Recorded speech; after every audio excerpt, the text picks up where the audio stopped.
페르시아 군대에 페르시아 하면 떠오르는 그 왕이 한 분 계시죠. 알렉산더 대왕이라고 하는 유명한 왕이 있습니다. 이 페르시아 군대에 이 유명한 알렉산더 대왕과 같은 이름을 가지고 있었던 병사가 한 명이 있었습니다. 이 병사는 알렉산더 대왕이 얼마나 늠름하고 얼마나 용기 있고 얼마나 담대합니까? 굉장히 용맹스럽게 그렇게 전투에 임하고 땅을 차지하는 정말 대왕 중의 대왕이다, 이렇게 할 만한 사람인데요. 근데 이 알렉산더라고 하는 똑같은 이름을 가지고 있는 이 병사는 페르시아에서 아주 골칫덩어리 병사입니다. 그래서 이 병사가 하는 행동들을 보면 참 볼품이 없고 어떻게 저렇게 그렇게 살아갈까 할 정도로 그렇게 아주 방탕하고 힘들게 그렇게 살아갔어요.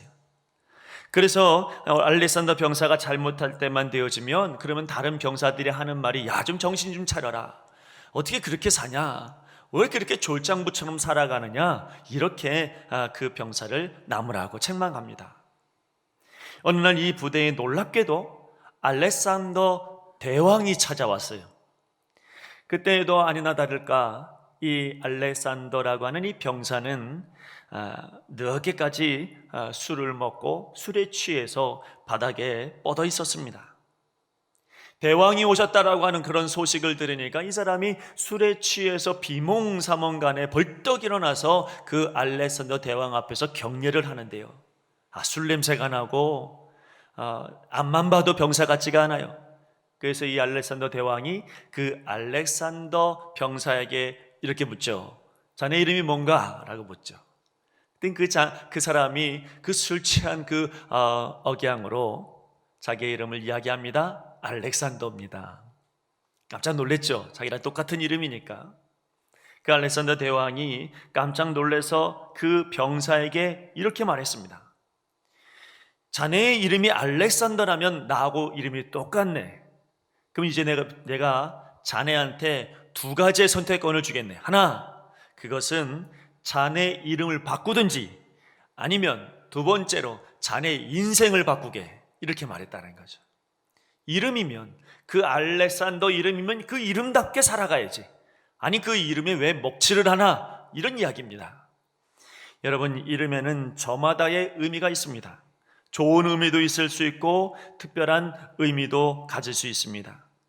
때로는 보면 그 이름대로 인생을 살아가는 경우들이 종종 있습니다. 그 이름이 어떠하느냐에 따라서 그 이름대로 살아가는 거죠. 성경에도 보니까 그 이름대로 살아갑니다. 예를 들어서 베드로가 그랬습니다. 여러분, 유대인들에게 있어서 이름은 꼭 두 개입니다. 하나가 아니에요. 그래서 이 베드로의 이름은 뭐냐면 헬라식 이름은 베드로고 히브리식 이름은 시몬입니다. 그러니까 시몬이 예수님 믿어서 베드로가 된 게 아니고 원래 시몬이고 원래 베드로입니다. 그런데 시몬이라고 하는 뜻이 뭐냐면 듣는다, 이런 뜻이고요. 베드로라고 하는 이름은 여러분 잘 알고 있는 것처럼 반석이다, 이런 뜻이에요. 그래서 예수님 뭐라고 하십니까? 넌 시몬아 라고 말씀하기보다는 너는 베드로다, 이렇게 말씀하시거든요.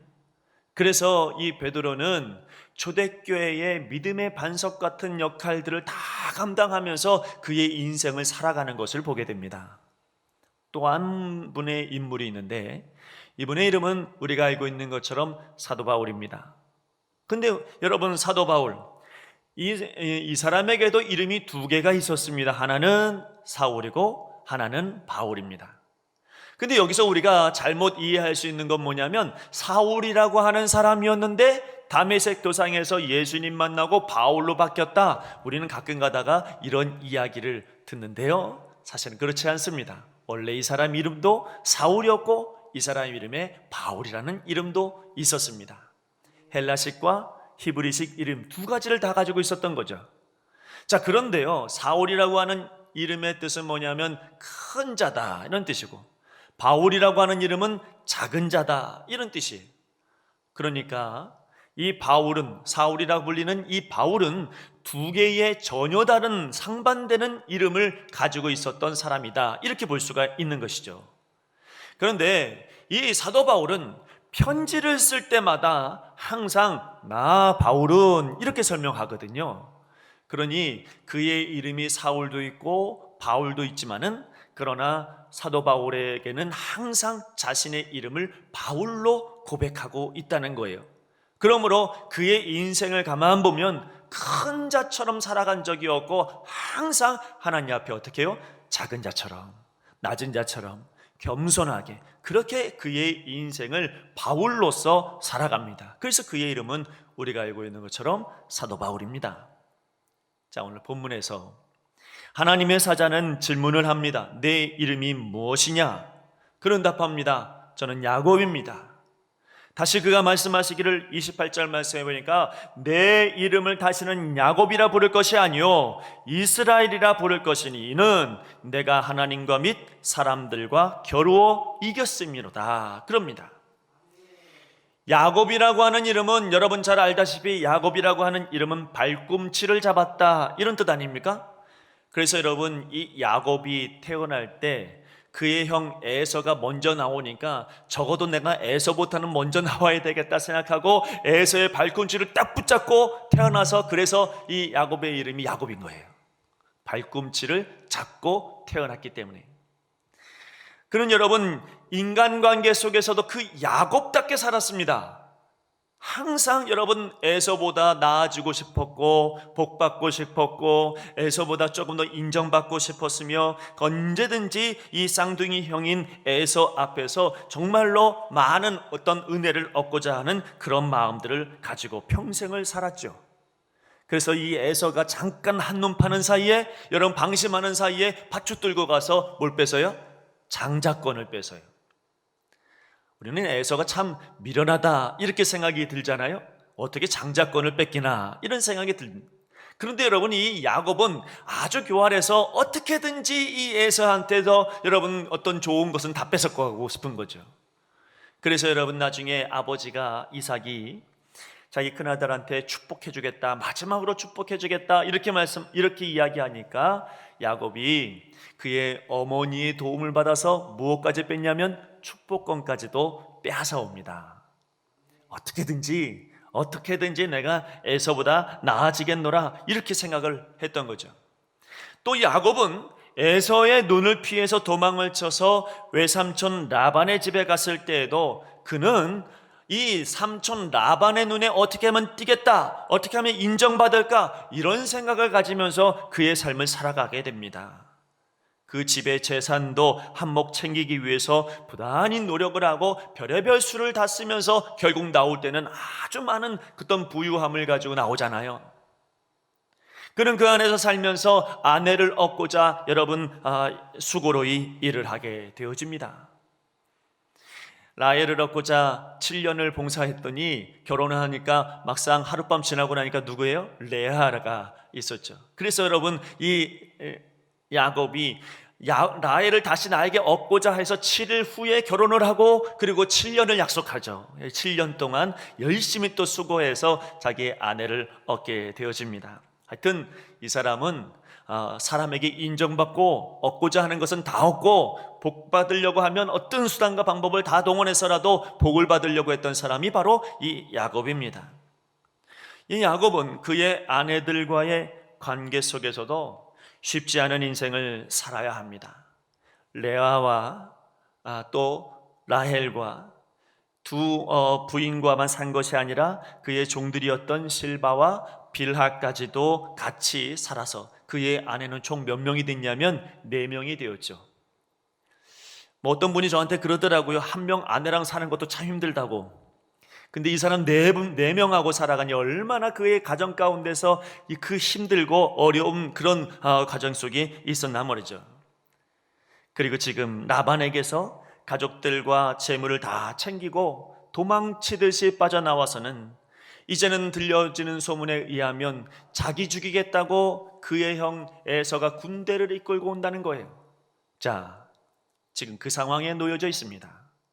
야곱은 모든 이들을 야복강 건너로 넘어보내고 본인은 지금 홀로 남아서 이를 얻잖아. 이거 어떻게 해야 되나? 이런 생각 가지고 지금 여기 앉아 있는 것이죠. 여러분 돌이켜보면 그는 사람들과의 관계 속에서 굉장히 고단한 인생을 살았던 그의 인생입니다. 부모와의 관계도 그렇죠. 형제와의 관계도 그렇죠. 친척과의 관계도 그렇죠. 아내와의 관계도 그렇죠. 모든 사람들과의 그 관계 속에서 야곱은 그 이름처럼 복을 쟁취하려고 했고 더불어 처절한 인생을 여러분 살아가게 됩니다. 그렇게 살다가 보니까 야곱에게는 쉼이라고 하는 게 없어요. 휴식이 없어요. 항상 눈치 봐야 되고요. 항상 인간적인 관계 속에서 경쟁해야 되고 어떻게든지 잘 살아야 되겠다라고 하는 이런 마음으로 평생을 살아간 사람이 바로 이 야곱입니다. 야곱은 야곱이라고 하는 이 이름, 그의 인생, 사람들과의 관계 속에서 고뇌하는 그런 인생이었습니다. 그의 해답은 언제나 사람에게서 찾아야 했고 언제나 그 땅에서 찾아야 했고 언제나 자기가 그 해답을 찾아내야 그래야 여러분 그는 이 땅에서 성공한 인생이라고 스스로 생각하며 살았을 겁니다. 여러분, 예수 그리스도가 없을 때, 예수 그리스도를 우리의 인생 가운데서 잃어버렸을 때, 예수 그리스도를 내가 삶 가운데서 잊어버리고 살아갔을 때 여러분 우리는 이 야곱이 됩니다. 사람들과의 관계 속에서 끊임없이 경쟁해야 되고 내가 이 땅에 살아가는 데 있어서 수많은 고뇌와 시련과 역경을 견뎌내야 하는 그런 야곱의 인생을 우린 살아가야 됩니다. 예수님이 없을 때, 예수님을 잃어버렸을 때, 예수님을 잊어버리고 살아가는 그 시간만큼은 여러분 우리는 이 땅에서 어떻게든지 잘 살려고 하는 그런 노력으로 우리는 살아갈 수밖에 없는 그런 쉼이 없는 인생을 살아갑니다. 언제나 우리는 사람들과의 문제 속에서 투쟁하고 치열하게 살아가는 그런 인생을 살아가는데요. 자, 대표적으로 우리는 자녀를 키울 때 그렇습니다. 자녀가 아기일 때는 그 아기를 돌보느라 정신이 없고 이 아이가 컸을 때는 공부시키느라 정신 없고 이 아이가 더 컸을 때는 결혼시키느라 정신 없고 결혼시켜 놓으면 또 가정을 꾸려서 살아가는데 정신이 없고 자녀는 항상 언제나 우리에게 근심을 주고 염려를 주는 그런 것이 있습니다. 물론 여러분 자녀 때문에 우리가 행복하고 자녀 때문에 너무 즐거운 일도 수없이 많이 있지만은 그러나 여러분 자녀는 커도 여전히 걱정하고 여전히 염려되어지는 것이 자녀입니다. 지금 여러분이 걱정하고 있는 것은 그럼 뭡니까? 자녀들에 대한 문제가 있겠죠. 또 여러분은 어떤 사람에게는 돈이 걱정이 되고 염려될 수도 있겠습니다. 또 어떤 사람에게는 일주일 동안 사람 때문에 정신없이 살다가 그리고 이 자리에 오신 분도 있을 겁니다. 그러나 제가 여러분에게 확실하게 이야기할 수 있는 것이 있어요. 여러분의 염려는 하나님과 관계된 것은 아닙니다. 하나님과 관계돼서 염려하고 근심하는 사람은 아무도 없어요. 다 이 땅과 관련된 일에 우리가 염려하고 근심하고 불안해하고 있다는 것입니다. 우리는 이 땅에서 살아가기에 가질 수밖에 없는 그런 걱정, 그런 염려, 그런 긴장을 하고 있습니다. 그것이 바로 야곱이라고 하는 이름의 인생입니다. 세상에서 답을 찾으려고 하는 인생, 그게 야곱이라고 하는 인물의 인생입니다. 근데 오늘 하나님의 사자는 야곱에게 이렇게 말합니다. 내 이름을 다시는 야곱이라 부를 것이 아니요 이스라엘이라 부를 것이니 이는 내가 하나님과 및 사람들과 겨루어 이겼음이니라. 이스라엘이 무슨 뜻입니까? 이스라엘은 하나님과 겨루어 이겼다, 이런 뜻입니다. 이 이름은 사람과 관계 있는 게 아니잖아요. 여러분, 야곱은 발꿈치를 잡았다. 누구의? 사람의 발꿈치를 잡고 태어난 사람 아닙니까? 그래서 사람들과의 관계 속에서 끊임없이 고뇌했던 사람이라고 한다면, 그러면 이 이스라엘이라고 하는 이름은 하나님과 겨루어서 이겼다라고 하는 이름이니 이건 하나님과 관계된 이름 아닙니까? 그러니 야곱은 사람에게서 답을 찾으려고 했다면 이스라엘은 하나님에게서 답을 찾는 그런 사람으로 바뀌어진 것, 그것을 오늘 이야기하고 있는 것입니다. 하나님과 겨루어 이겼다. 여러분, 이스라엘은 우리가 좀 더 그 이름을 깊이 생각해 보면 거기에 은혜가 있습니다. 하나님은 신인데, 하나님이 신인데 어떻게 인간에게 씨름해서 집니까? 이건 말도 안 되죠. 여러분, 하나님이 그렇게 나약하시고 하나님께서 그렇게 연약하신 분입니까? 절대로 그렇지 않습니다. 우리 하나님은 전능하신 하나님이시고 우리 하나님은 능력의 하나님이십니다. 그렇다면 왜 야곱과의 씨름에서 하나님께서 지셨습니까? 왜 씨름에서 져서 그의 이름을 이스라엘이라고 하셨을까요? 여기에 무한한 하나님의 긍휼하심이 있습니다. 자, 여기 보십시오. 칼빈이라고 하는 사람이 이 본문에 대해서 이렇게 설명했습니다. 하나님께서는 우리를 대항해서 싸우는 동시에 우리를 위해서도 싸우시는 분이다. 그는 우리를 대적하실 때 사용하시는 힘보다 우리를 위해서 힘을 주시고 우리에게 능력 주시는 거기에 힘을 더 많이 쏟아주신다. 여러분, 우리에게 공급하심으로 우리는 그의 그 좌측 손으로는 우리를 대항해 싸우시고 우측 손으로는 우리를 위해 싸우신다. 그 무슨 말입니까? 계속해서 그는 이렇게 말하죠. 그는 우리를 치신다. 인간으로 볼 때는 이건 채찍이다. 그러나 그는 시험에다 자신의 전력을 투입하지 않으신다. 그리고 그는 우리의 신앙에 승리를 허락하신다. 그때 그는 우리 안에서 더 강하게 역사하여 주신다. 그는 우리를 대적할 때 사용하시는 힘보다 더 강한 힘으로 우리 안에서 역사하시게 된다. 그는 그렇게 이야기했습니다. 여러분, 이게 무슨 이야기입니까? 여러분에게 맞는 시련이 있고 여러분에게 경험하고 있는 어떤 고난과 어려움이 있을 거죠. 또한 시험이 내게 있을 텐데, 그런데 그 시험 가운데 있을 때에 그 시험과 싸우는 우리들은 고난이고 어렵지요. 그러나 그 시험을 주시는 하나님보다 그 시험을 이기게 하시는 하나님이 내 안에서 더 크게 역사하신다는 겁니다. 내게 만나주시는 그 시험을 주시는 하나님, 채찍을 주시는 하나님, 고난을 주시는 하나님이 굉장히 커 보이지만은 내 안에 역사하시는 하나님은 더 큰 하나님으로 내게 역사하신다. 이게 바로 오늘 성경의 이야기입니다. 오늘 여러분, 무엇이 여러분을 힘들게 합니까? 돈이 힘들게 합니까? 건강이 힘들게 합니까? 여러분, 만자 떨어지는 게 마찬가지로 이게 채찍과 같지요. 그러나 그 채찍을 우리에게 맞게 하시지만 그 채찍 넘어서 이기게 하시는 능력은 더 크게 역사하시는 거예요. 그게 우리 하나님이십니다. 왼손으로는 대항하게 하시지만 오른손은 날 도와주시는 하나님, 그 하나님, 여러분 오른손으로 잡아주시는 하나님이 여러분의 하나님이시고 우리 교회의 하나님이시고 저의 하나님이십니다. 그러므로 그 하나님을 믿으시기를 간절히 바랍니다. 오늘 성경 말씀에 하나님의 이미지는 나약해 보입니다. 연약해 보입니다. 인간에게도 져버리는 그런 여러분 나약한 하나님처럼 보입니다. 왜 그렇게 보이시는 겁니까? 그렇게 나약해졌을 때 비로소 도우시는 하나님의 사랑과 도우시는 하나님의 능력을 비로소 체험할 수 있으니까, 비로소 하나님이 날 도와주시고 그 크신 사랑으로 나를 인도해 주시는 거, 이거 체험할 수 있으니까. 그래서 여러분, 우리 하나님 일부러 오늘 여기서 져주시는 겁니다. 하나님께서는 우리가 기도할 때 기도할 힘은 강하게 해주시고 시험의 힘은 약하게 하십니다. 그래서 우리의 기도는 하나님의 힘으로 강하고, 응답하시는 하나님은 약한 분이처럼 우리 앞에서 기도에 응답하시고 복을 주십니다. 하나님께서 왜 이렇게 야곱에게 져주시고 우리에게도 져주십니까? 우리를 거듭난 백성으로 삼아주시려고, 우리를 가나안 땅으로 인도하게 하시려고, 우리를 천국 백성으로 삼아주시려고. 여러분, 시험이 오면 넘어져 버리면 어떻게 합니까? 여러분, 고난이 오면 우린 넘어져 버리면 어떻게 합니까? 내가 시험이 오고 시련이 와서 나 교회 떠나길래요, 이러면 어떻게 하시겠습니까? 우리 하나님은 그래서 시험은 약하게, 이길 수 있는 능력은 강하게. 아멘. 여러분의 하나님 그런 하나님이십니다. 여기에 하나님의 긍휼하심이 있고 여기에 하나님의 능력이 나타나는 것입니다. 야곱과 씨름하시던 하나님께서 져주지 않으셨다면 야곱은 가나안으로 가는 길에 지체하고 말았을 것이고 연약한 마음으로 서버리고 말았을 겁니다.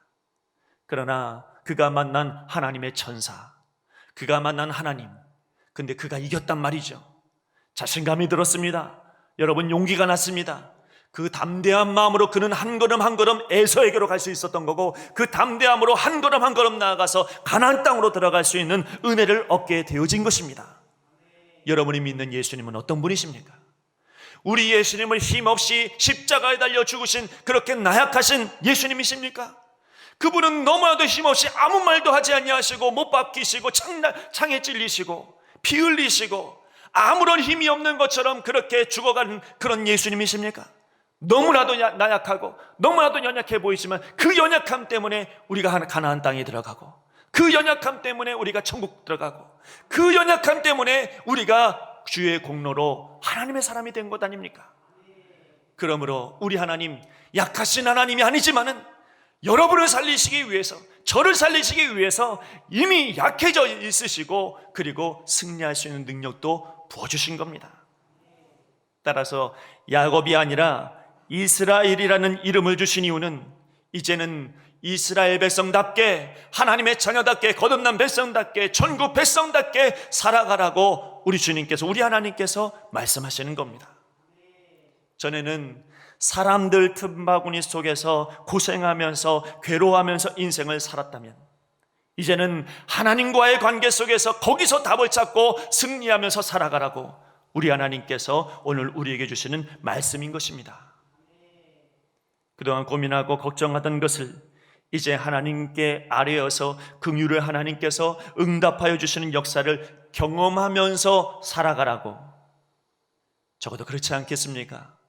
야곱이 근심하고 걱정해서 모든 것을 다 줘버리고 혼자 근심하고 걱정하고 있을 때, 그때 하나님께서 나타나셔서 그에게 힘을 주시고, 너 이제 야곱으로 살지 마라, 사람에게서의 답을 찾고 사람 때문에 넘어지지 말고 이제는 하나님으로 인하여서 용기를 얻고 살아가라, 그렇게 말씀하신 것이 오늘 본문의 말씀인 것입니다. 여러분, 오늘 본문의 말씀에서 우리는 또 하나 아주 중요한 말씀, 기억해야 될 진리가 하나 있습니다. 하나님의 사자는 이 야곱에게 말씀하시기를 내 이름을 야곱에서 이스라엘로 바꾸어라 라고 말씀하지 않아요. 말씀을 잘 보시면 하나님의 사자는 내 이름을 이제는 이스라엘이라 부를 것이다, 이렇게 말씀하시죠. 무슨 이야기입니까? 같은 말씀 같잖아요. 여러분, 하나님의 사자가 야곱에게 너 이제 이름은 야곱 아니야, 이제는 이스라엘이야, 이렇게 바꿔줬다라고 말씀하는 게 아니라 내가 너를 이스라엘이라고 이름을 부르겠노라, 이렇게 말씀하시는 겁니다. 무슨 이야기인 줄 아십니까? 다른 사람들은 이 사건이 일어난 이후에 야곱을 뭐라고 부를 것 같아요? 그가 분이엘에서 여기서 하나님을 만났고 하나님을 이겼어요. 그래서 하나님께서 너 이름 이스라엘이야, 이렇게 말씀하셨다고 한다면, 그러면 여러분이 이제 에서를 만나면 에서가 그를 이스라엘이라고 불러야 될까요? 천만에요. 에서는 여전히 야곱이에요. 여러분, 그의 아내는 여전히 그를 야곱이라고 불러요. 그의 종들은 여전히 그를 야곱이라고 부르죠. 이스라엘이라고 부르지 않잖아요. 여러분, 아무도 그를 이스라엘이라고 부르질 않아요. 누구만? 하나님만 이스라엘이라고 부르시는 거예요. 여러분, 우리가 살아가면서 그렇습니다. 세상 사람들이 우리에게 이야기하는 여러분, 사람들이 말하고 있는 그것과는 관계없이 하나님은 지금 여러분들을 나의 자녀로 부르시고 나의 구속된 백성으로 부르시고 나의 백성으로 하나님께서 인쳐주셨다는 것이, 아무도 여러분들을 그리스도인이라고 부르지 않아도 돼요. 아무도 여러분들을 인정하지 않아도 돼요. 아무도 사람들이 나에게 복 준다고 이야기하지 않아도 돼요. 하나님이 복 주시면 되는 거고, 하나님께서 내게 이스라엘이라고 말씀하시면 되는 거고, 하나님께서 네가 내 백성이다 말씀하시면 그걸로 되는 거예요. 세상은 알아주지 않아도 돼요. 여러분, 세상 사람들 앞에서 우리가 사람에게 답을 찾으려고 하면 사람들이 인정도 받고 싶고, 사람들에게 이런 소리 저런 소리 좋은 소리만 듣고 싶고, 그리고 내가 사람들 앞에 어느 정도 인정이 되어져서 그렇게 내가 경쟁에서 승리하고 싶은 그런 마음들이 누구에게나 있죠. 그러나 사람들이 나를 어떻게 보든지 상관없이 오늘 내가 하나님을 만나고, 오늘 내가 예수님을 만나고, 내가 비로소 거듭난 백성이요 하나님의 백성이다, 하나님께로부터 그런 소리만 듣는다고 한다면 세상 무엇이 부럽고 세상 무엇이 두렵겠습니까? 하나님의 은혜가 내게 있으니 감사뿐입니다. 은혜뿐입니다. 오늘 여러분들이 그런 하나님을 만나시기를 간절히 바랍니다. 우리는 세상이 알지 못하는 또 하나의 이름을 가지고 있는 것입니다. 그것은 바로 하나님께 구하면 응답받게 되는 거룩한 이름이 우리에게 있습니다. 하나님께서 언제나 져주시기를 기뻐하시는 바로 그런 이름이 우리에게 있습니다. 하나님의 자녀라는 이름, 그 이름의 권세를 우리 하나님께서 오늘 우리에게 허락해 주시는 겁니다. 여러분, 이제 야곱은 세상이 그를 야곱이라고 불러도 하나님 앞에서는 언제나 이스라엘입니다. 그렇다면 그는 누구에게 반응하며 살았을까요? 이제는 사람들에게 반응하며 살았을까요? 아니면 나에게 새 이름을 주신 하나님 앞에 반응하며 살았을까요? 사람들에게 인정받으려고 살았을까요? 아니면 하나님께 인정받으려고 살았을까요? 사람들과 경쟁하면서 살았을까요? 아니면 하나님 앞에 감사함으로 살았을까요? 그는 세상 사람들이 아무도 몰라도 하나님과 만난 이스라엘로 변화되어지는 그 은혜를 경험했기 때문에 그는 어딜 가든지 당당하게 아무도 알아주지 않아도 난 이스라엘이야, 아무도 알아주지 않아도 나는 하나님의 자녀야. 오늘 여러분 그렇게 되기를 바랍니다. 아무도 여러분들의 기도에 응답해 주지 않는 것 같고 여러분들의 아픔을 알아주지 않는 것처럼 보여도 우리 하나님은 오늘 여러분의 마음을 잘 아십니다. 그래서 하나님께서 여러분들에게 은혜 주시기를 원하고 하나님께서 능력 주시기를 원하고 품어 주시기를 원하시는 겁니다. 같은 질문을 여러분 하나님께서 오늘 우리에게 주십니다. 내 이름이 무엇이냐? 너는 여전히 야곱이냐? 아니면 새 이름 이스라엘이냐? 너는 여전히 사람들에게 인정받기를 원하느냐? 아니면 너는 지금 하나님께 붙들림 받아 살아가느냐? 너는 여전히 너의 힘을 의지해서 기도하지 않은 인생을 살아갈 것이냐? 아니면 나는 힘이 없으니 오직 하나님만 의지하고 기도하며 살아갈 것이냐? 오늘 결단하셔야 합니다. 오늘 하나님 만나셔야 되고 오늘 예수님 만나셔야 합니다. 그래서 여러분, 내가 이제는 사람과의 관계 속에 살아갈 것이 아니라 하나님과의 관계 속에서 살아가는 이스라엘의 인생을 살아가셔야 할 것입니다. 누구보다 나를 더 잘 아시는 하나님께서 아직도 그 이름으로 살아가지 말고 이제는 일주일 동안 하나님의 은혜의 이름을 가지고 살아가라고 말씀하십니다. 일주일 동안 여러분들이 무엇으로 고뇌하고 무엇으로 염려합니까? 내가 이스라엘이면 그건 아무것도 아닙니다.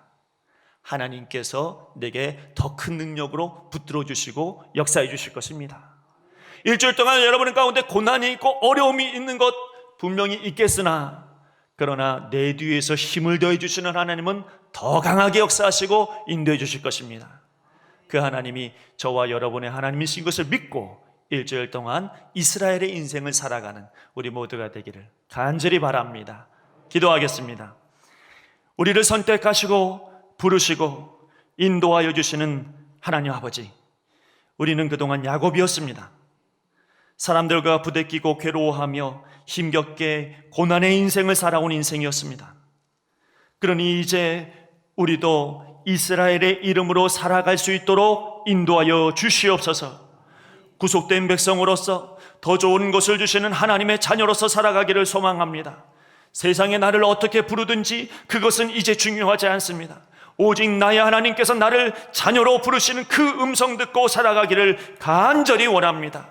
하나님, 오늘도 내 속 사정을 다 아시기에 이와 같은 말씀도 오늘 우리에게 주시는 줄 믿습니다.